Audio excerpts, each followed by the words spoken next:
a very important class, guys, which we are going to do on KVS English Grammar, previous year questions, PRT, TGT, PGT, in which we are going to do all the questions which are combined.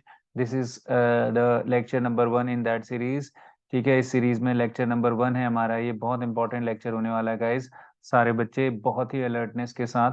और ये मैं आपको बता देता हूँ कि ये Saroha publication से हम लोग जो है इसको लिया है. मैं बुक का नाम भी आप लोगों को दिखा रहा हूँ ताकि आप लोग में से कुछ बच्चे जो चाहें तो वो इस बुक का जो है इसको ले लें, या फिर जो मैं बता रहा हूँ आपको वो पीडीएफ मैं आप लोगों से शेयर कर दूंगा.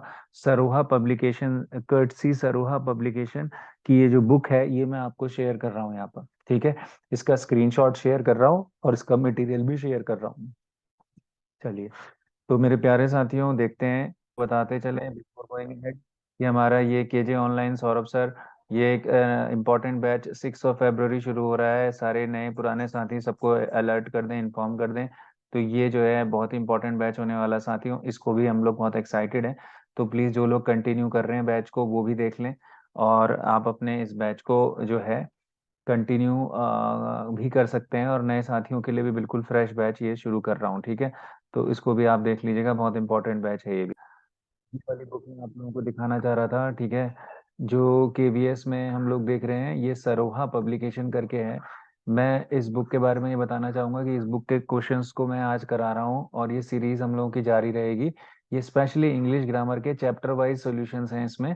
और बहुत अच्छी बुक तो इसलिए है क्योंकि इन्होंने कंपाइलेशन किया है, मगर इस बुक में भी कई जगह मैंने एरर्स को देखा है. वो एरर्स क्या हैं वो मैं आपको बताऊंगा. और पीडीएफ्स में है जो है हम लोग देखेंगे, क्योंकि प्रीवियस ईयर क्वेश्चंस ही हैं वो, तो उसमें ऐसा कोई वो नहीं है. तो उस पर हम लोग बात करेंगे. ये वाले जितने भी प्रीवियस ईयर क्वेश्चंस हैं इनको हम कर रहे हैं. तो साथियों तो कुछ एरर्स भी हैं मुझे इस बुक में दिखे, इसलिए मैं आप लोगों से कहूंगा कि जो मैं मटेरियल आप लोगों को शेयर कर रहा हूँ उससे आप लोग हेल्प ले सकते हैं. एट द सेम टाइम मैंने बुक बता दी, अगर किसी को चाहिए होगा तो आप लोग इसमें से देख सकते हैं, क्योंकि एरर्स जो हैं इसमें हैं. तो इसीलिए मैं आप लोग को पहले से ही इसके बारे में बता दूं. ठीक है, लेकिन एट द सेम टाइम हम लोग चलिए कंटिन्यू करते हैं. इसकी कुछ प्रैक्टिस सेट्स जो प्रीवियस ईयर में आए हैं उस पर बातचीत करते हैं. ठीक है, तो अगर हम लोग सब रेडी हैं तो आइए चलते हैं इस यात्रा पे. ठीक है, तो चलिए. तो हम लोग देख रहे हैं साथियों, ये जो है हमारी बहुत ही important previous year papers KVS PRT के कुछ क्वेश्चंस हैं. मैं उन क्वेश्चंस को तेजी के साथ लूंगा जहां पर हमारे क्योंकि सॉल्व है तो मजा आएगा और थोड़ा ज्यादा कर पाएंगे.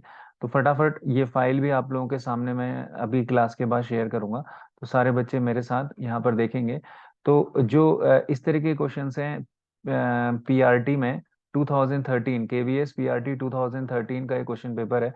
तो जैसे आपको क्या करना है, इसमें अपोजिट वर्ड्स को लिखना है. जैसे एब्सर्ड का अपोजिट क्या है, रैशनल हो गया. तो इसमें कोई दिक्कत नहीं है, इसमें सॉल्यूशंस भी दिए हैं. ठीक है, उसने कहा कि एम्बिग्यूटी ऑफ थॉट्स, तो एम्बिग्यूटी के बारे में मैंने बात करी यहाँ पर. तो एम्बिग्यूटी का अपोजिट क्या होगा, क्लैरिटी. पैथेटिक सिचुएशन का अपोजिट क्या होगा, ये इजी इजी है इसलिए तेजी के साथ बढ़ रहा हूँ, comical.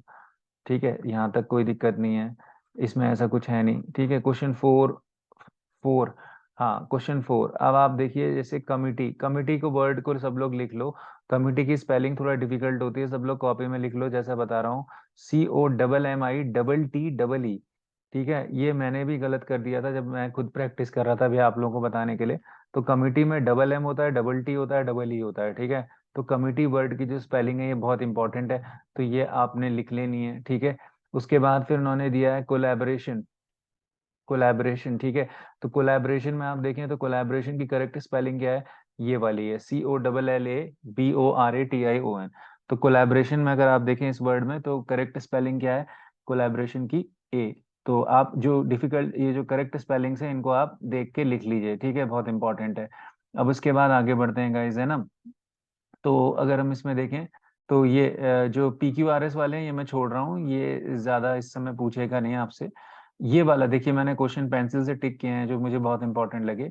To mediate between two parties in a dispute. ठीक है, तो अब यहाँ पर आप जो है कि बहुत इंपॉर्टेंट, अरे ठीक है, तो यहाँ पर आप इसमें क्या करेंगे वाली बात है. ठीक है, तो आप इसमें देखेंगे तो इसका आंसर अगर आप देखें तो यहाँ पर मैंने इसको लगा दिया, तो मीडिएट बिटवीन टू पार्टीज में देखिए इसका आंसर जो है बहुत कंफ्यूजिंग है। ये वाला क्वेश्चन सबसे इंपॉर्टेंट क्वेश्चन है जितने अभी तक हमने किए, तो इसमें वेरी इंपॉर्टेंट लिख देना। तो इसमें ना इंटरसीड आएगा, जब आप दो पार्टीज के बीच में मध्यस्थता करते हैं तो इंटरसीड उसका जो है आंसर होता है, इंटरसीड, CEDE। तो इंटरसीड आ जाएगा वहां पर। समझ गए सब लोग? इंटरफेयर जो है, इंटरफेयर तो वहां पर हस्तक्षेप हो जाता है, और मध्यस्थता इंटरसीड आप हिंदी जरूर लिखें। इंटरैक्ट आपको पता ही है, बातचीत करना, डायलॉग आपको पता ही है, बातचीत करना। तो अब मैं इसमें यहाँ से ब्लैक हटा देता हूँ, तो आप देखेंगे इसका आंसर क्या है, बी, यानी कि इंटरसीड। तो यहाँ पर ये इसका आंसर सही दिया हुआ है। ठीक है, बहुत इंपॉर्टेंट है ये। ठीक। अब इसमें क्वेश्चन नंबर 9 की तरफ बढ़े, तो a man who hates marriage. ठीक है, ऑब्वियसली इसको क्या कहते हैं, मिसोगैमिस्ट। मिसोगैमी इज हेट और डिसलाइक फॉर मैरिज। ठीक है, इज कॉल्ड एज मिसोगैमी। तो ये क्वेश्चन भी अच्छा क्वेश्चन है, तो ये क्लियर हो गया हमारा। तो अगर हम आगे बढ़े गाइस, तो इसके बाद फिर हम देखते हैं। देखिए फिर क्या कह रहा है यहाँ पर कि choose the word which best expresses the meaning. तो ग्रेटिफाई, ग्रेटिफाई का मतलब यहाँ पर क्या है, डिलाइट। तो आंसर क्या हो गया, ग्रेटिफाई का डिलाइट हो गया। ठीक है, यहाँ तक सब लोग को क्लियर है, कोई दिक्कत तो नहीं है, मजा आ रहा है, स्पीड ठीक है, पेस ठीक है। कोशिश है कि ज्यादा से ज्यादा कराया जाए एक्सटेंडेड सेशन में, ताकि हम लोग का जो अप्रोचिंग पेपर है उसको हम लोग कवर कर पाए। ठीक है, क्वेश्चन में यहाँ पर इस सीरीज में जो ये वाला क्वेश्चन है, ये मैंने सबसे पहले आप लोगों के लिए हाईलाइट कर दिया है। आप यहाँ पर देखेंगे देखेंगे ये वाले क्वेश्चंस को पहले कर लेते हैं। मैंने ब्लैक कर रखा है ताकि आप इसको आइडेंटिफाई ना कर पाए। देखिए ये वाला, इसका सब लोग आंसर बताइए। क्वेश्चन नंबर 2 जो टिक किया है मैंने, ये इधर लेफ्ट वाले कॉलम वाले बाद में कर लेंगे, ये इंपॉर्टेंट है। The situation dash continued to be paralyzing, continued to paralyzed, continued paralyzed और paralyzed and continued। ठीक है, तो सेकंड वाले का आपको ऑप्शन बताना है। तो देखो सिचुएशन के बाद आपने यहाँ पर 3-4 ऑप्शंस दिए हुए हैं। तो कंटिन्यू टू के साथ वर्ब की थर्ड फॉर्म नहीं आती, ये आउट हो गया। और कंटिन्यूड पैरालाइज्ड गलत हो गया। और पैरालाइज्ड एंड कंटिन्यूड, तो सिचुएशन कभी पैरालाइज नहीं होगी, सिचुएशन कभी पैरालाइज नहीं होगी, ह्यूमन बीइंग होगा। तो सिचुएशन के साथ आपका जो अप्रोप्रिएट आंसर है वो क्या है, A. The situation continued to be paralysing. आपने कंटिन्यूड जो है यहाँ पर यूज कर लिया, उसके बाद टू के साथ वर्ब की फर्स्ट फॉर्म बी आ गया और आईएनजी फॉर्म इधर हो ही गया। The situation continued to be paralysing. Clear हो रहा है सब लोगों को? एकदम क्लियर है सब लोगों को? तो ए इसका आंसर कैसे हुआ, ये सबको क्लियर हो गया। The situation continued to be paralysing, to के साथ बी की फॉर्म और पैरालाइजिंग आईएनजी फॉर्म हो गया। ठीक है, तो इस हिसाब से ये हम देख रहे हैं कि यहाँ पर आंसर हो गया।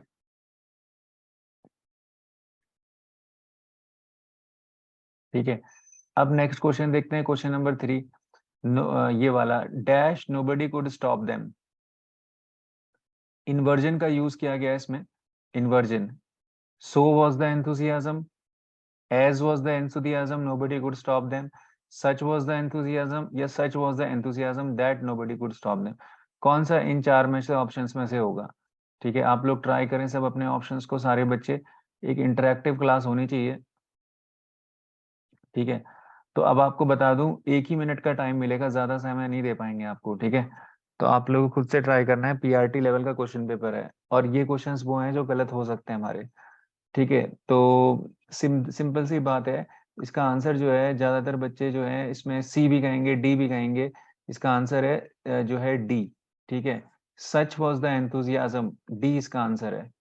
That nobody could stop them, such अपने साथ दैट का पेयर लेता है, सच एज भी लेता है, लेकिन सच दैट भी लेता है। सच एज और सच दैट में डिफरेंस क्या है सारे बच्चे मेरे साथ?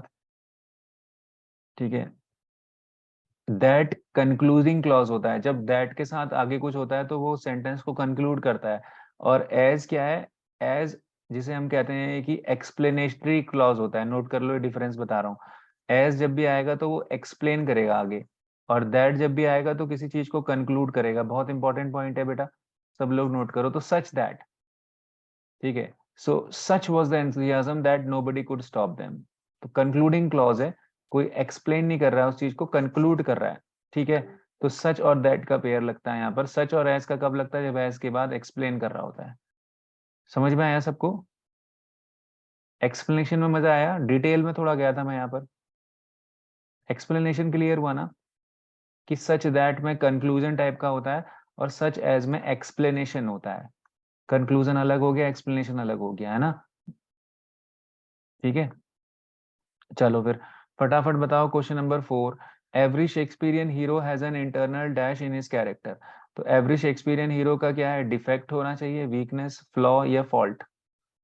हर शेक्सपियरियन हीरो का अपना एक इंटरनल, इंटरनल वर्ड यूज किया उसने। तो वीकनेस बोलोगे कि डिफेक्ट बोलोगे कि फ्लॉ बोलोगे कि फॉल्ट बोलोगे, और कैरेक्टर भी बोला उसने, internal dash in the character. हम्म,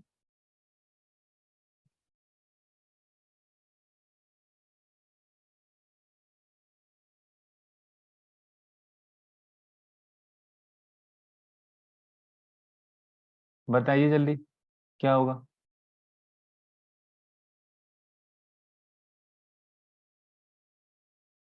देखिए अब यहाँ पर अगर इसको पूरा क्लियर कर दूं मैं, यहाँ पर देखेंगे तो देखेंगे सारे बच्चे यहाँ पर, इसमें आंसर में इन्होंने सी का फ्लॉ दिखाया है, इंटरनल फ्लॉ।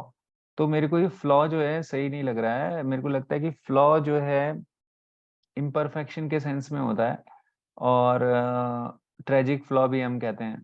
ठीक है, तो फॉल्ट तो जो बाहरी रूप से हम करते हैं वो होता है, वीकनेस तो आपकी कमी हो गई, तो डिफेक्ट और फ्लॉ में ही आंसर होना चाहिए। तो इनके हिसाब से फ्लॉ कह रहे हैं।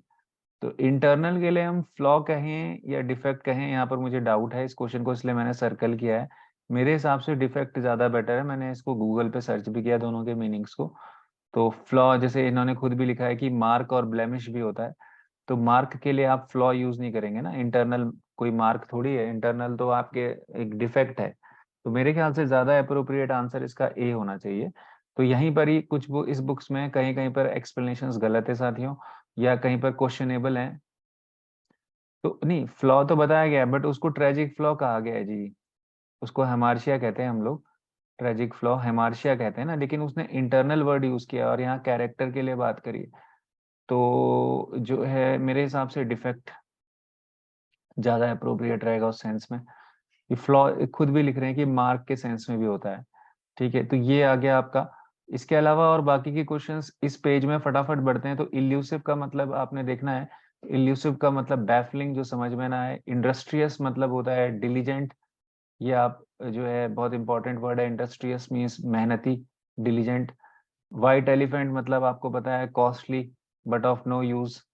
ठीक है, तो ये जो है बार बार इल्यूसिव जो आपके हाथ में ना आए, बैफलिंग। ठीक है, तो ये आपके 11 12 और 13 के आंसर हो गए।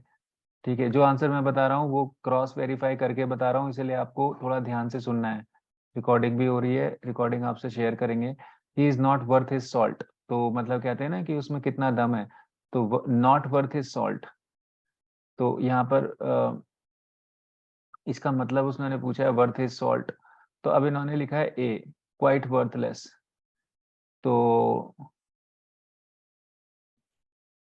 इसमें वैसे तो वर्थ हिज सॉल्ट का मतलब तो वर्दी होना चाहिए था, बट क्योंकि वर्थ हिज सॉल्ट को अंडरलाइन किया है इन्होंने ना, नॉट के साथ अंडरलाइन नहीं है, तो मेरे ख्याल से तो वर्दी होना चाहिए था, लायक। बट क्योंकि इन्होंने ऑप्शन में वर्दी नहीं दिया है, तो फिर उसके हिसाब से बाकी के 3 ऑप्शन गलत ही लग रहे हैं, तो फिर ए होना चाहिए था, वर्थलेस फेलो। तो लेकिन उसका पूरा मतलब फिर आपको लिखना पड़ेगा, नॉट वर्थ हिज सॉल्ट मतलब वर्थलेस फेलो, नालायक आदमी। ठीक है, समझ में आ रहा है जो मैं बता रहा हूँ एक्सप्लेनेशन। ठीक है, he broke of in the middle of the story. तो यहाँ पर ब्रोक ऑफ का मतलब उसने पूछा है, तो यहाँ पर होगा स्टॉप्ड सडनली। यहाँ पर क्राइंग भी एक ऑप्शन लग रहा था, बट यहाँ पर स्टॉप्ड सडनली होगा। ठीक है, तो एक्सप्लेनेशन जो बता रहा हूँ बहुत इंपॉर्टेंट है। तो ही वॉज फ्राइटेंड, अब यहाँ पर of being, he was frightened to be killed, to being killed, for being killed. ठीक है, 3 ऑप्शन यहाँ पर दिए हैं और एक चौथा ऑप्शन ऊपर होगा शायद। ही वॉज फ्राइटेंड, तो फ्राइटेंड के साथ ऑफ आएगा, ऑफ बीइंग किल्ड। ऐसे लिख लो इसको, इस सेंटेंस को पूरा लिखो फटाफट। ही was frightened of being killed. ठीक है, फ्राइटेंड के बाद आप क्या लोगे, ऑफ लोगे, और बीइंग यानी कि वर्ब की थर्ड, बीइंग के साथ वर्ब की थर्ड फॉर्म पैसिव में बन गया, वह मरने से उसको भय लगता था, उसको मरने से या मृत्यु से भय लगता था। तो यहाँ बीइंग आपने लगा दिया, वॉज के साथ बीइंग लग ही जाता है पैसिव में, और वर्ब की थर्ड फॉर्म, तो फ्राइटेंड अपने साथ ऑफ लेता है। तो ये बाकी के तीन बता दिए मैंने, 2 3 4। ठीक है, तो यानी कि डी इसका आंसर हो गया। फिर एक ये वाला क्वेश्चन जो है, ही वॉज फ्राइटेंड, तो ये यहाँ पर ये वाला क्वेश्चन चेक में डाल दिया मैंने, सब लोग नोट कर लेना। क्वेश्चन नंबर 5 पेज 2 में इन्होंने कहा है फ्राइटेंड न्यूट्रल, तो यहाँ पर बुक में थोड़ा सा कहीं कहीं पर समझ में नहीं आ रहा है। ही वॉज फ्राइटेंड न्यूट्रल कह रहा है इज अ फ्रेज, तो मैंने चेक किया तो मुझे कोई ऐसा फ्रेज नहीं मिला है। तो इसीलिए क्वेश्चन 5 जो है क्रॉस कर रहा हूँ मैं, डाउट में लग रहा है मुझे। ठीक है, तो ये मेरी नज़र में तो इसका कुछ आंसर ऐसा कुछ है नहीं, क्वेश्चन टाइप गलत है या सेंस इसका नहीं आ रहा। आपको कुछ पता चले तो प्लीज बताइएगा, हो सकता है कि मैं गलत हूँ या हो सकता है कि मैं नहीं समझ पा रहा हूँ, कई बार ऐसा भी होता है। ये वाला क्वेश्चन इंपॉर्टेंट है, क्वेश्चन नंबर 6 एग्जैक्ट एग्जासर्बेट का मतलब होता है, इसका अपोजिट देना है हमें, तो इसका मतलब होता है डिक्रीज। एग्जासर्बेट का मतलब वर्स हो जाना, ठीक है, और उसका अपोजिट देना है तो डिक्रीज, घटना। एग्जासर्बेट मतलब बढ़ना, कोई चीज जब खराब चीज, कोई खराब चीज बढ़ने लग जाती है तो उसको एग्जासर्बेट कहते हैं, एग्जासर्बेट। ठीक है, ये इसका 6 का आंसर हो गया। फिर इधर अगर हम लोग आए मीरियाड, मीरियाड मीन्स वेरियस, तो हमें तो अपोजिट देना है, तो मतलब फ्यू, वेरियस का अपोजिट हो जाएगा फ्यू। ठीक है, फिर उसके बाद एम्बार्क मतलब किसी जर्नी को शुरू करना, हम कहते हैं he is embarked on his sea journey, और उसका अपोजिट क्या होगा, अराइवल। इम्पल्सिव मतलब त्वरित, और इम्पल्सिव का अपोजिट होगा काम। ठीक है, हमें अपोजिट देना है। तो समझ में तो आ रहा है ये, नहीं आ रहा है, तेज तो नहीं हो रहा है ये, जल्दी से बता दो, क्योंकि मेरा टारगेट क्या है कि मेन क्वेश्चंस पे तुम्हें ज्यादा अच्छा बताना। एक बार पूरी क्लास मेरे साथ जोरदार प्रतिक्रिया कर दे कि सर ठीक है, कुछ कम से कम 5 10 बच्चों का रिप्लाई आ जाना चाहिए। सर ताबड़तोड़ बढ़िया चल रहा है सर, हम लोगों को ठीक है, ऐसी टाइप का चाहिए। 2 बच्चों ने रिप्लाई किया, रिकॉर्ड भी हो गया अभी। अच्छा, तब तो ठीक है। थोड़ा चैट बॉक्स हैंग हो जाए ऐसा वाला रिप्लाई चाहिए ना। ठीक है, हाँ हाँ हाँ, ऐसा चाहिए रिप्लाई, तब आता मजा। ठीक है, हाँ हाँ, तो क्या है कि आपके क्लास के साथ कनेक्ट हो जाता है, क्योंकि मेहनत कर करके दिमाग लगा लगा के डिफरेंट एंगल से लेकर आ रहा हूँ। ठीक है, तो खैर चलिए हम लोग आगे बढ़ते हैं साथियों, तो क्वेश्चन नंबर 10th में पहुंचते हैं हम लोग। क्वेश्चन नंबर 10th में देखते हैं, an Indian ship laden with merchandise got drowned in the Pacific. तो इसमें क्या है कि ड्राउंड की जगह सैंक होगा, व्यक्ति के लिए ड्राउंड का प्रयोग किया जाता है, सैंक जो है क्योंकि गॉट के साथ वर्ब की थर्ड फॉर्म होती है, सिंक सैंक संक, सिंक सैंक संक और संकन। ठीक है, तो गॉट गॉट सैंक कह रहा है, या वहीं पर मुझे डाउट होता है ना, गॉट संक होना चाहिए इसमें। तो इसमें कई जगह जो आंसर्स हैं थोड़ा सा डाउटफुल हैं। ठीक है, तो मेरे हिसाब से गॉट संक होना चाहिए, क्योंकि वर्ब की थर्ड फॉर्म लगाएंगे आप ना, गॉट तो ऑलरेडी लगी है, तो गॉट वर्ब की थर्ड फॉर्म में संक होना चाहिए, और ड्राउंड तो नहीं होगा, सिंक सैंक संक। और संकन जो है इसकी पास्ट पार्टिसिपल फॉर्म होती है, डूबा हुआ जहाज। ठीक है, डूबा हुआ जहाज, और डूबता हुआ जहाज सिंकिंग शिप। समझ में आ रहा है सबको? तो सिंक सैंक संक संकन और सिंकिंग। नहीं आया समझ में, टेंजेंट बन के निकल गया।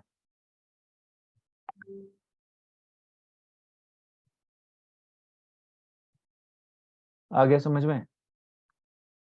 ठीक है, तो अब इसमें मेरे ख्याल से तो इसका आंसर संक लिखना, सैंक मत, इसीलिए मैं बुक थोड़ा सा रिकमेंड करने से अभी घबरा रहा हूँ आप लोगों को ना, क्योंकि आप लोगों को पता नहीं चल पाएगा कि एरर्स कहाँ पर हैं। फिर भी मैंने अपना काम कर दिया है, आप में से जिसको लगता है कि नहीं ठीक है यार, वर्थ टेकिंग अ रिस्क, 200 कितने की बुक है ये, मैं इसकी कॉस्ट भी बता देता हूँ आपको। तो जैसे कि ओमकार ठाकुर सर और सुशील सिरोहा जी गुरुजी लोग हैं, इन लोगों ने लिखा है इसको। तो इसमें कहीं कहीं पर जो है एरर, बुक बहुत कॉस्टली है, 550 रुपये की है भाई, तो जो है बुक कॉस्टली है थोड़ा, तो ये आप देख लीजिएगा। तो आपको इसमें मैं बता रहा हूँ कि जहाँ पर एरर बेटर हो पाएगा, मैं बता रहा हूँ डिटरमाइन का पर्पसफुल हो गया। ठीक है, तो डिटरमाइन का पर्पसफुल हो गया, और उसके बाद फिर हमने देखा गियर्ड का क्या हो गया, गियर्ड का ड्रोव हो गया। तो ये कुछ ऐसे वर्ड्स हैं, मैं आपको मेन मेन बता रहा हूँ, ये तो आप कर ही लेंगे। यूनिवर्सल, यूनिवर्सल का क्या हो गया, आपका जो है यूनिवर्सल का वाइड स्प्रेड हो गया, कॉन्ग्रीगेशन का मतलब गैदरिंग हो गया। ठीक है, पीआरटी लेवल पे इस तरह के क्वेश्चंस आते हैं। फिर अब इसके बाद हम बढ़ते हैं पीआरटी में। 7 जनवरी 2017 में हुआ था पेपर। तो ही लुक्ड ब्लैंक, तो अब इसका क्या होगा? When he was interrogated by the police officer he looked blank, showed no feeling. A option बताओ, लुक्ड ब्लैंक नो फीलिंग। दूसरा ऑप्शन आएगा आपका ही हैड नो एनर्जी। ठीक है, ही हैड नो एनर्जी। तीसरा ऑप्शन ग्रो पेल या he was furious. क्या होगा when he looked blank? A B C D क्या होगा? ए ऑप्शन फिर से दिखा देता हूं आपको। ए ऑप्शन क्या था? नो फीलिंग और अंडरस्टैंडिंग। ठीक है, नो फीलिंग और अंडरस्टैंडिंग। मुझे वही लग रहा था कि ए बोलोगे, ए इसका आंसर है नहीं। वो फीलिंग नहीं दिखाएगा ऐसा थोड़ी है यार। ही लुक्ड ब्लैंक मतलब जब पुलिस इंटरोगेट कर रही है तो उसका आंसर होगा ही ग्रू पेल, उसका चेहरा फीका पड़ गया। यहीं पर तो क्लास को समझना है। समझ में आ रही है गलती कहाँ पर है? जब पुलिस इंटेरोगेट करेगी, क्वेश्चन में सेंस को पढ़ो ना। जब पुलिस ऑफिसर इंटेरोगेट करेगा, इंटेरोगेट वर्ड यूज कर रहे हैं, तो वो उसको कोई फीलिंग नहीं दिखाएगा ऐसा थोड़ी है। वो क्या है, वो डर जाएगा। ठीक है, ही लुक्ड पेल। ठीक है, यहाँ पर नो फीलिंग और अंडरस्टैंडिंग, अंडरस्टैंडिंग नहीं दिखाने से क्या मतलब है? गलती समझ में आ रही है सबको? तो फर्स्ट का आंसर सी होगा। फर्स्ट का आंसर सी होगा। ठीक है, क्लियर हो रहा है सबको? चलिए आगे बढ़ जाते हैं गाइस। तो मैंने जो लॉजिक दिया वो आप लोगों को समझना है। ठीक है, उसके बाद आई कांट मेक हेड और टेल। ठीक है, आई कांट मेक हेड और टेल, यहाँ पर क्या होगा? हेड और टेल का मतलब मेक आउट एनीथिंग हो जाएगा, तो सी इसका ऑप्शन हो गया। फिर इसके बाद the audience are requested to be in its seats. बहुत अच्छा क्वेश्चन है, क्वेश्चन 3 एरर फाइंडिंग में। तो ऑडियंस को हम सिंगुलर मानते हैं गाइस, क्या मानते हैं? सिंगुलर। ठीक है, सॉरी प्लूरल मानते हैं, ऑडियंस को हम प्लूरल मानते हैं। ठीक है, ऑडियंस प्लूरल माना जाता है क्योंकि प्लूरल मानते हैं। तो आप यहाँ पर भी देखेंगे इज एम आर वर्ब की जो है थर्ड फॉर्म लग गई, आर रिक्वेस्टेड। और जब यहाँ आर आया है तो फिर यहाँ पर इट्स नहीं होना चाहिए ना, इट्स की जगह क्या होना चाहिए? देयर। समझ में आ रहा है? जब यहाँ पर प्लूरल माना है तो आर ठीक है, तो यहाँ पर इट्स की जगह फिर प्लूरल में पोजेशन में आपको देयर यूज करना है ना। तो audience are requested to be in their seats. कह रहे आप ये भी आर्ग्यू कर सकते हैं कि सर क्या ऑडियंस को हम सिंगुलर मानते तो इसकी जगह आर की जगह इस कर देते। लेकिन आपको पता है कि ऑडियंस एक एक व्यक्ति नहीं होगा, ऑडियंस बहुत सारे मल्टीपल लोग होंगे, 1+ लोग होंगे, बहुत सारे लोग होंगे। इसीलिए आप यहाँ पर इसको ऑब्वियसली ऑडियंस को प्लूरल मानेंगे। प्लूरल मानेंगे तो आर रिक्वेस्टेड पैसिव में ठीक है, और यहाँ पर आप इट्स की जगह क्या यूज करेंगे बेटा? देयर यूज करेंगे। ठीक है, फिर the aim of this unit is to first, हाँ ये वाला क्वेश्चन था जो मैं आप लोगों को कंट्रोवर्सी देना चाह रहा था। थोड़ा सा इस क्वेश्चन में ध्यान से देखना, वेरी इंपॉर्टेंट। अब गुरुजी ने यहाँ पर क्या किया है? गुरुजी ने यहाँ पर कर लिया वन गो के बदले वन गोज होगा, ये एकदम गलत है। इन्होंने जो उसका एक्सप्लेनेशन दिया है, इसीलिए मैं आपको इस बुक में थोड़ा सा अवेयर कर रहा हूँ कि एरर्स हैं इसमें। तो मेरा काम है आपको एज अ मेंटर आपको अवेयर कराना है एरर से। तो देखें जरा क्या है इस क्वेश्चन में, मुझे बता सकते हैं क्या होना चाहिए?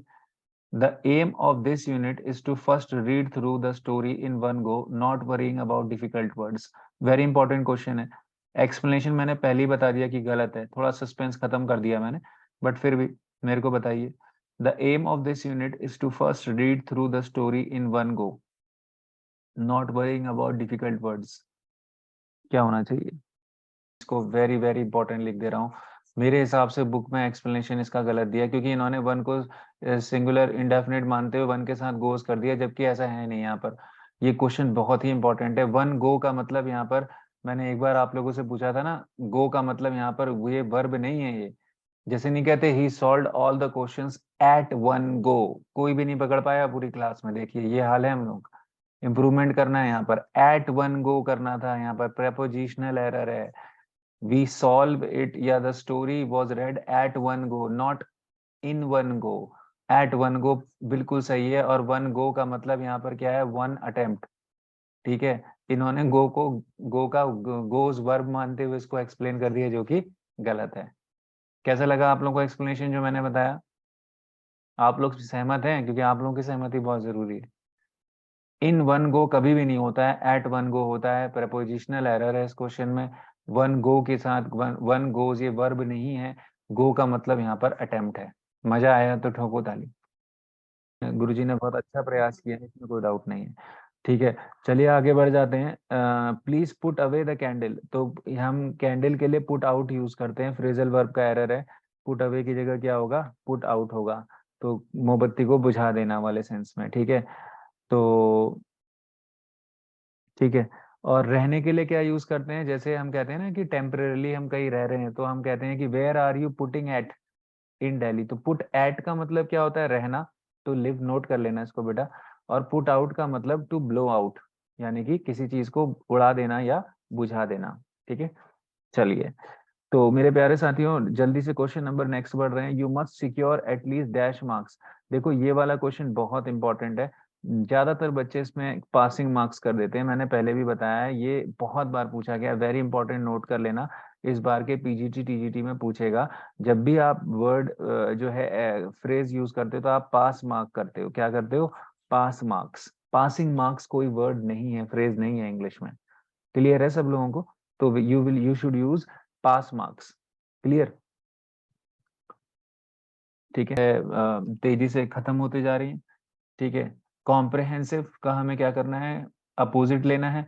तो कॉम्प्रहेंसिव का अपोजिट क्या होता है, सुपरफिशियल। कॉम्प्रहेंसिव मतलब विस्तृत, सुपरफिशियल मतलब ऊपर ऊपर से।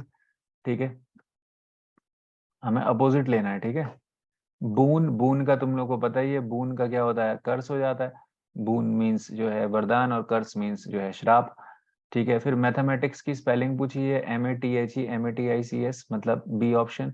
लेफ्टिनेंट की स्पेलिंग कई बार पूछता है पेपर में, तो लेफ्टिनेंट की ल्यूटिनेंट लिखा जाता है, LIEU। लिख लो सब लोग, जिनको स्पेलिंग में थोड़ा सा भी डाउट है फटाफट कॉपी में लिख लो अभी, LIEUTENANT।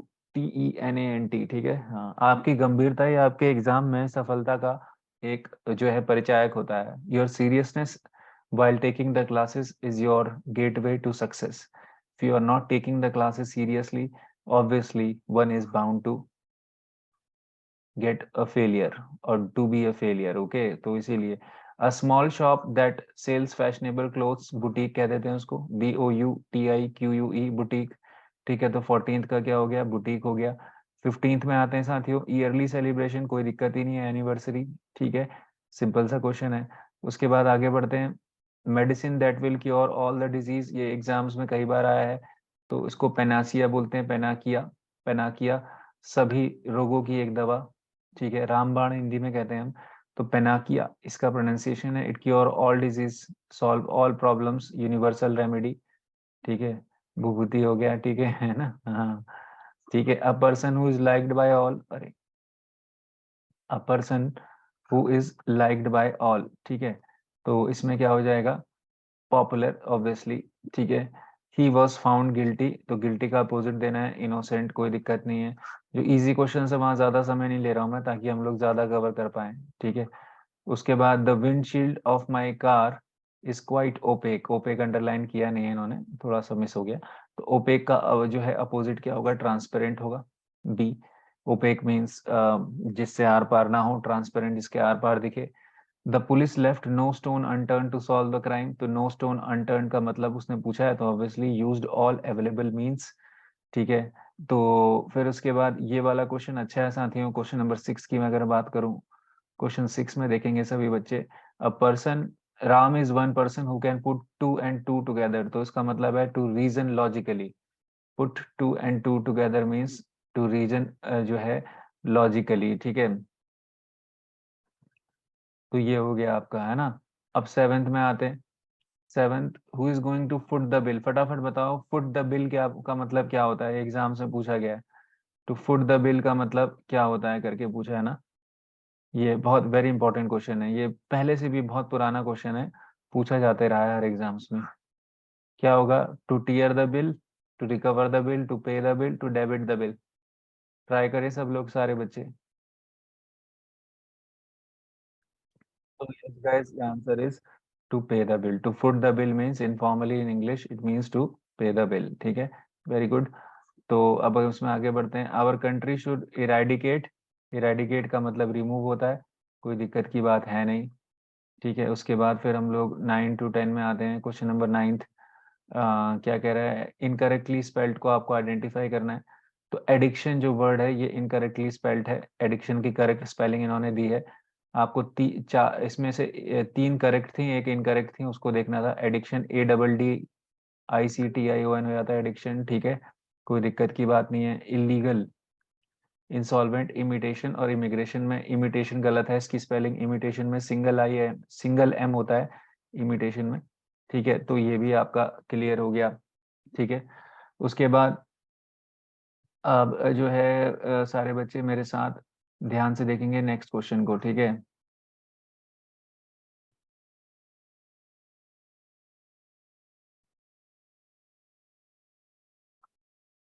तो अगर हम देखें,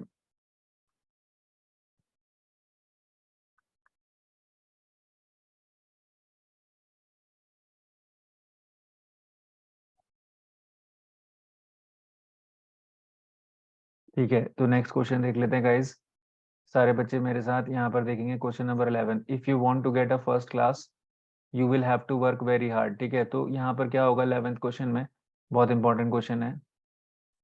अब आइए साथ में देख लेते हैं इसका एक्सप्लेनेशन क्या होगा। देखिए यहाँ पर अ फर्स्ट क्लास दिया है, जो फर्स्ट है ये क्या है, अगर हम एडजेक्टिव्स में बात करें, एडजेक्टिव्स में दो तरीके के एडजेक्टिव्स होते हैं, एक होता है एडजेक्टिव ऑफ नंबर और एक होता है एडजेक्टिव ऑफ ऑर्डर, जिसको हम ऑर्डिनल एडजेक्टिव भी कहते हैं। ऑर्डिनल मतलब जो ऑर्डर को दिखाता है, जैसे क्रम को दिखाता है, first, second, last, third, fourth.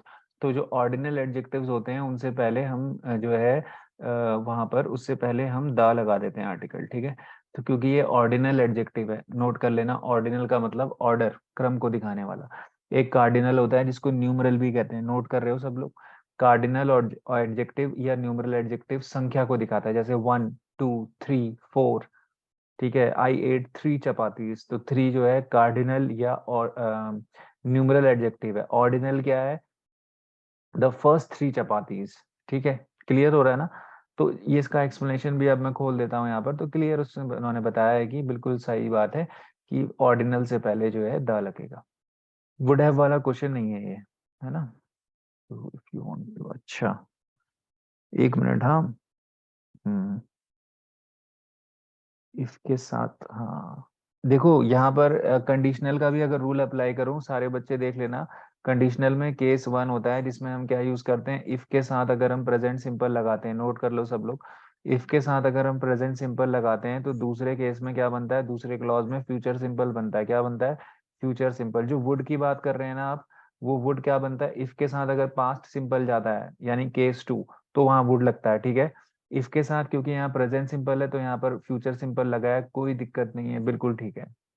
Perfect के साथ, पास्ट सिंपल के साथ वुड लेता है, पास्ट परफेक्ट के साथ वुड हैव प्लस V3 लेता है, नोट कर लो सब। पास्ट इफ के साथ अगर पास्ट सिंपल लगता है तो केस 2 आता है, उसके साथ वुड प्लस V1 लेता है। और इफ के साथ अगर पास्ट परफेक्ट यानी हैड प्लस V3 लगा है तो वुड हैव प्लस V3 आ जाता है वहाँ। क्लियर है सबको या नहीं, कोई दिक्कत तो नहीं है। तो 3 केसेस बता दिए मैंने कंडीशनल में, ठीक है। आगे बढ़ते हैं गाइस। तो अब यहाँ पर नेक्स्ट क्वेश्चन देखते हैं हम। N airline pilot earns a lot of money in a foreign country. तो एयरलाइन पायलट नहीं कहेंगे हम, है ना। मेरे ख्याल से अब पायलट होना चाहिए, या फिर अगर आपने एयरलाइन हटा के जैसे इसमें लिखा है एरोप्लेन्स लिखा है इन्होंने, तो एरोप्लेन पायलट या अ पायलट आप इसको लिख सकते हैं। अ पायलट लिखना मेरे ख्याल से ज्यादा बढ़िया है, ठीक है। पायलट तो एरोप्लेन का ही होगा ऑब्वियसली, तो मेरी नज़र में एरोप्लेन भी लिखना सही नहीं है। A pilot earns a lot of money in a foreign country, ठीक है। अगर आप चाहें तो इसमें यहाँ पर वो कह सकते हैं प्राइवेट पायलट, इस तरीके से लिख सकते हैं आप। तो अ पायलट लिखना जरूरी है, एयरलाइन को हटाना है। एग्री कर रहे हैं आप लोग इस बात से? आप लोग भी बड़े सक्षम हैं और मैं जानता हूँ कि मैं भी एक छोटा सा लर्नर हूँ। गलतियां एक सीखने का हमारा एक स्वभाव है, तो होना लाजमी है। तो आप लोग भी इस पे सहमति बताते रहिएगा मुझे, है ना। थोड़ा सा क्या है कि उससे बात थोड़ा गहरी जाती है। तो अब यहाँ पर जैसे इस तरह के क्वेश्चंस आए ना, तो थोड़ा सा यहाँ पर डाउट होता है मुझे। I thought the children would be unhappy about clearing out their toys. तो क्लियरिंग आउट जो है अब यहाँ पे इन्होंने लिखा है क्लीनिंग आउट की जगह क्लियरिंग आउट होगा, यहाँ पर ये टाइपो एरर लग रहा है। क्लियरिंग तो कोई वर्ड ही नहीं होता है। तो या तो ये क्लियरिंग की जगह क्लीनिंग कहना चाह रहे होंगे। ठीक है, मेरी नजर में तो इसमें नो एरर होना चाहिए, क्योंकि क्लियरिंग आउट का मतलब क्या होता है, टॉयज को साफ करना, और क्लीनिंग आउट मतलब टॉयज को धोना। तो मेरे ख्याल से क्लियरिंग आउट का मतलब घर से बाहर फेंकना या घर से बाहर साफ करना। तो इसके हिसाब से ये डी में कोई एरर नहीं है। अगर यहाँ क्लीनिंग होता तब मेरे ख्याल से एरर हो जाता।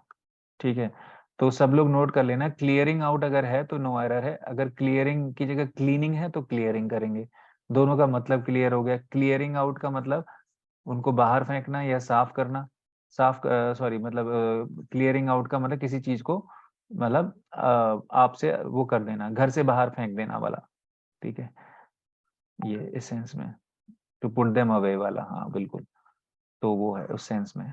ठीक है, once he had made up his mind it is dash to argue with him. अगर उसने एक बार मन बना लिया है तो उसके साथ बात करना या उसके साथ जो है तर्क वितर्क करना निरर्थक है। तो फ्यूटाइल इसमें आंसर होगा। It is futile. Futile means useless, of no use. ठीक है, Ram applied for financial aid he dash. ठीक है, क्या होगा इसमें बताओ? ग्रांटेड होगा, अवॉर्डेड होगा, परमिटेड होगा, गॉट होगा, क्या होगा बताओ? देखो इसका आंसर ए होगा बिल्कुल। जब आप अप्लाई करोगे तो आपको ग्रांट होगा। अप्लाई वर्ड के लिए सबसे जो उचित जो उसका रिप्लाई है वो ग्रांटेड ही है। ग्रांटेड मीन्स प्रदान करना। अवार्ड तो आपको डिफरेंट सेंस में दिया जाएगा, आप उसके लिए अप्लाई नहीं करेंगे। परमिशन आपको ऑब्वियसली अप्लाई और परमिशन का कोई मेल नहीं है, गॉट होगा नहीं। तो आंसर क्या होगा? ग्रांटेड। सही बता रहे थे आप लोग, ए इसका आंसर है। ठीक है, चलिए आगे बढ़ जाते हैं फटाफट। फिर फैक्ट। तो फैक्ट का जो है अपोजिट क्या होगा आपको पता ही है। फैक्ट मीन्स तथ्य। ठीक है, तो अब देखिए यहाँ पर इन्होंने फैक्ट का अपोजिट रियलिटी दिया है। गलत है ना? फैक्ट का अपोजिट रियलिटी कैसे हो सकता है? फैक्ट का अपोजिट क्या होगा? फैक्ट का मतलब ही रियलिटी है, तथ्य है। फैक्ट का अपोजिट क्या होगा? फिक्शन। तो इसका आंसर देखे हो तो बुक में कई जगह आंसर थोड़ा सा ट्रिकी है इसमें ना। सी होना चाहिए, हाँ बिल्कुल अनुदान। तो इसका आंसर सी होना चाहिए। फैक्ट मीन्स तथ्य और फिक्शन मीन्स काल्पनिक या कल्पना। इमेजिनेशन थोड़ा पर्सनल साइंस में होता है इसलिए नहीं होगा, काल्पनिक हम कह सकते हैं। ठीक है, तो इसका आंसर सी है, हाँ ए नहीं है जो कि इसमें दिया है। इसमें क्या होगा? The headmaster dash to speak to you. बहुत अच्छा क्वेश्चन है, दिमाग लगाओ जरा, क्या होना चाहिए इसमें? जब भी आप ये वर्ब आपको दिया है वांट ना, तो वांट जो है आपके साथ आईएनजी जनरली नहीं लेता। वांट आईएनजी लेता ही नहीं है, तो आईएनजी वाले ऑप्शन ही आउट हो गए आपके। तो ये तीन जो है ऑप्शन ही आउट हो गए सारे ना। तो wants, the headmaster wants to speak to you. ठीक है, हेडमास्टर चाहते हैं कि वो आपसे बात करें, इस सेंस में आएगा। ठीक है, डैश। अब फिर ये वाला क्वेश्चन में क्या होगा? थर्ड वाले में फॉर सिंस का यूज है, तो सिंपल सा क्वेश्चन हो गया, इसमें तो कोई दिमाग ही नहीं लगाना आपने। फॉर सिंस का यूज है तो क्या होगा? हैज बीन का प्रयोग हो जाएगा। He has been sleeping for 5 years। ठीक है, फॉर सिंस में प्रेजेंट परफेक्ट कंटिन्यूअस का यूज करते हैं हम लोग, तो कोई दिक्कत ही नहीं है, तो ए इसका आंसर हो जाएगा। ठीक है, उसके बाद फिर फोर्थ आते हैं। Sentence improve the underline part. I shall have much pleasure in accepting your kind invitation to dinner. ठीक है, accepting your kind invitation to dinner present में बात हो रही है, तो फ्यूचर की बात नहीं करेगा, तो इम्प्रूवमेंट करना है हमें सेंटेंस को। तो ये हो जाएगा आई हैव मच प्लेजर, यानी कि मुझे बहुत आनंद होता है, या मैं इस बात से बड़ा खुश हूँ, आनंदित हूँ कि आपने मुझे, या आपके इस जो है विनम्र निवेदन को, डिनर के विनम्र निवेदन को स्वीकार करने में मुझे बड़ा आनंद हो रहा है। इस तरीके की बात होगी, तो इसीलिए डी ऑप्शन हो जाएगा, क्योंकि सेंटेंस प्रेजेंट में है, कोई दिक्कत नहीं है। अब जो है फिफ्थ वाले पे थोड़ा सा ध्यान देते हैं। फिफ्थ वाले पे ना, नेक्स्ट क्वेश्चन जो, no sooner did the police arrive. ठीक है, arrived then the robbers made good their escape. क्या होना चाहिए ए बी सी डी में से? यहाँ पे क्लास विभाजित लग रही है। नो सुनर के क्वेश्चन गलत नहीं होने चाहिए थे, जिन लोगों ने एक बार पढ़ा है। बहुत ही इंपॉर्टेंट क्वेश्चंस होते हैं। देखिए मैं आप लोगों को बता रहा हूँ आंसर, बहुत इंपॉर्टेंट क्वेश्चन है साथियों, सारे बच्चे मेरे साथ देखेंगे। देखेंगे बेटा यहाँ पर क्या है, कुछ भी तो नहीं है इस क्वेश्चन में। जब भी हम नो सूनर का यूज करते हैं, नो सूनर का जब भी हम यूज करते हैं, तो हम लोग क्या देखते हैं, दूसरा क्लॉज किस में बना है, दूसरा क्लॉज वर्ब का सेकंड फॉर्म में बना है। रॉबर्ट्स के साथ उसने क्या लगाया, वर्ब का सेकंड फॉर्म लगाया। तो वर्ब का सेकंड फॉर्म मेड होता है, मेक, मेड, मेड, ठीक है। वर्ब का सेकंड फॉर्म लगा दिया, V2 लगा दिया। तो हमारा सीधी सी बात है कि ये वाला क्लॉज किस में जाएगा, पास्ट परफेक्ट में चला जाएगा कि नहीं। दोनों क्लॉज आप प्रेजेंट सिंपल में कैसे बना देंगे भाई, ठीक है। तो जैसे ही पुलिस पहुंची नहीं कि जो है रॉबर भाग गए, जैसे ही पुलिस पहुंची नहीं का मतलब पुलिस जो है, पुलिस का पहुंचना जो है, जैसे ही पुलिस पहुंची नहीं कि रॉबर भाग गए, ठीक है। तो एक तरीके से ये इस सेंस में आ रहा है, तो इन्वर्टेड क्लॉज में आ जाता है। तो यहाँ पर ये वाला क्लॉज बनता है, डी वाला। No sooner had the police arrived, police के पहुंचने से पहले ही रॉबर्स भाग चुके थे, robbers made good their escape. मेरे ख्याल से तो डी होना चाहिए इसमें ना। हम्म। समझ रहे हैं सब लोग, डी क्यों होना चाहिए। के साथ देन का पेयर भी ठीक ही है। हम्म। थोड़ा सा कंफ्यूजन था, मैं क्लियर कर रहा हूँ। हेड प्लस V3 और V2 का पेयर तब लगाते हैं जब पास्ट में दो घटनाएं आगे पीछे चलती हैं। जैसे आफ्टर बिफोर वाले केस बताए थे आपको। आफ्टर बिफोर जैसे ही went there before they had arrived, इस तरीके के केसेस होते हैं। तो आफ्टर बिफोर वाले केस में एक क्लॉज पास्ट वाला पास्ट परफेक्ट लेता है और दूसरा पास्ट सिंपल ले लेता है। बट यहाँ पर ज्यों ही पुलिस पहुंची नहीं कि त्यों ही रॉबर्स भाग गए, दोनों क्लॉजेस साथ साथ चल रहे हैं, तो इसीलिए यहाँ पर हम डिड का यूज कर लेंगे। तो इसीलिए मेरे हिसाब से जो मैं आंसर पहले बता रहा था वो यहाँ पर भी जो लिखा है ये थोड़ा सा बेटर, मेरे ख्याल से इसमें जो एक्सप्लेनेशन दिया है वो वैसे भी सेटिस्फैक्टरी नहीं लग रहा है मुझे इस क्वेश्चन का। तो इसीलिए जो है बी इसका आंसर होना चाहिए, no sooner did the police arrive. क्योंकि इन्वर्टेड क्लॉज है तो डिड तो यूज हो ही जाएगा पहले, और यहाँ पर आप डिड के साथ वर्ब की फर्स्ट फॉर्म ही यूज करेंगे। तो आंसर ज्यादा अप्रोप्रिएट इसका बी लग रहा है। तो no sooner did the police arrive, ठीक है, then the robbers made good their cause, ठीक है। सेकंड पार्ट में भी कुछ थोड़ा सा एरर जैसा, मेड गुड देयर एस्केप, जो थोड़ा सा कुछ फ्रेजल वर्ब होगा ये, शायद हमें ना पता हो, ठीक है। तो ये इसका आंसर तो बी फाइनली पे मैं रुक रहा हूँ, ठीक है। और उसके बाद नेक्स्ट क्वेश्चन देख लेते हैं। बाय फिट्स एंड स्टार्ट्स का मतलब क्या होता है। बाय फिट्स एंड स्टार्ट्स का मतलब इरेगुलरली, ठीक है, जो है जो है रुक रुक कर होना, फिट्स एंड स्टार्ट्स। बहुत बार आया है मुहावरा, इरेगुलर इसका मतलब होता है, ठीक है। उसके बाद फिर नेक्स्ट क्वेश्चन देख लेते हैं, सेवंथ हो गया हमारा। His performance in the office is quite superficial. तो सुपरफिशियल का मतलब शैलो हो जाता है, कोई दिक्कत नहीं है, ठीक है। क्वेश्चन नंबर 8 में आते हैं। 8th में सारे बच्चे मुझे बताएं कि क्या होना चाहिए। मैंने कई बार कराया, जो लोग पहले पढ़ चुके हैं। It is high time, it is about time, it is time वाले क्वेश्चन हो गए। Very very important question number 8 को मैं वेरी इंपॉर्टेंट कह रहा हूँ, स्कोरिंग क्वेश्चन है। सारे बच्चे मेरे साथ 2 मिनट का अटेंशन चाहूंगा, जल्दी से बता दें कि क्या होगा इसमें, क्वेश्चन नंबर 8 में, ठीक है। हमने बता रखा है आपको, it is time, it is high time, it is about time में दैट भी लगा है इसके आगे। तो कुछ रूल बताया था, देखिए। वेरी गुड, जब भी इस तरह के फ्रेजेस आते हैं, it is time, it is high time, it is about time, तीनों फ्रेज नोट करेंगे आप।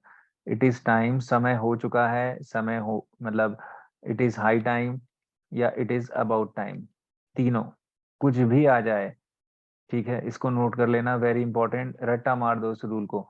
ये तीनों में से कुछ भी आ जाए और इसके बाद अगर क्या लिखा हो, दैट के बाद अगर फिर नॉमिनेटिव केस आए, नॉमिनेटिव केस समझते हो आप, प्रोनाउन का वो फॉर्म जो एज अ सब्जेक्ट यूज होता है, जैसे आई, यू, वी, दे, जैसे यहाँ पर क्या है वी। तो इसके बाद प्रोनाउन के बाद जो नॉमिनेटिव केस होता है उसके बाद हमेशा वर्ब की second form, it is time के साथ, हाई टाइम या अबाउट टाइम के साथ रट्टा मार लो, अगर दैट है तब वर्ब की सेकेंड फॉर्म लगेगी, क्या लगेगी, वर्ब की सेकेंड फॉर्म। तो सेंड गलत हो गया, यहाँ पर क्या होना चाहिए, सेंट। सेंड, सेंट, सेंट, आपको पता ही है, सेंड, सेंट और सेंट। क्लियर हो रहा है सब लोग को, नहीं हो रहा है। तो सेंट इसका आंसर हो गया, ठीक है।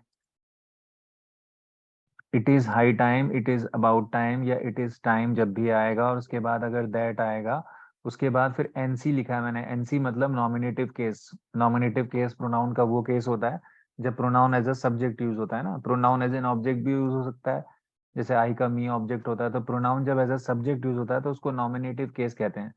तो उसके बाद दैट के बाद हमेशा नॉमिनेटिव केस आएगा, जैसे यहाँ वी आया है, आई आ सकता था, यू आ सकता था, दे आ सकता था। तो ये जितने भी ही आ सकता था, शी आ सकता था, तो इनके बाद हमेशा वर्ब की सेकंड फॉर्म आती है। या बहुत सरल शब्दों में ऐसे याद कर सकते हो कि it is time, it is high time, it is about time के साथ वर्ब की सेकंड फॉर्म आती है। दैट भी होना चाहिए, दैट को याद रखना। अगर दैट नहीं होता है तो कभी कभी कुछ और बन जाता है ये। तो शुड ले लेता है फिर कई बार ना। तो दैट जो है बहुत इंपॉर्टेंट है। क्लियर हो चुका है सबको? तो दो क्वेश्चन और रह गए, फिर इसके बाद हमारी सीरीज खत्म हो रही है। फिर सेकंड पार्ट इसका कल करेंगे। फटाफट देख लेते हैं। ऑर्थोडॉक्स का मतलब हमें बताना है। तो ऑर्थोडॉक्स का मतलब one who holds established opinions, ठीक है। तो बिल्कुल सी आंसर हो गया। एक्सप्लिसिट का मतलब क्या होता है? बिल्कुल डायरेक्टली, क्लियरली। तो सी इसका आंसर होगा। Statement that is absolutely clear is called as explicit. तो सी इसका आंसर हो गया। सो साथियों, इसी के साथ हमारे दो सीरीज जो हैं ओवर हो चुके हैं। तो थैंक यू सो मच। आज हमने दो पेपर्स को किए। कल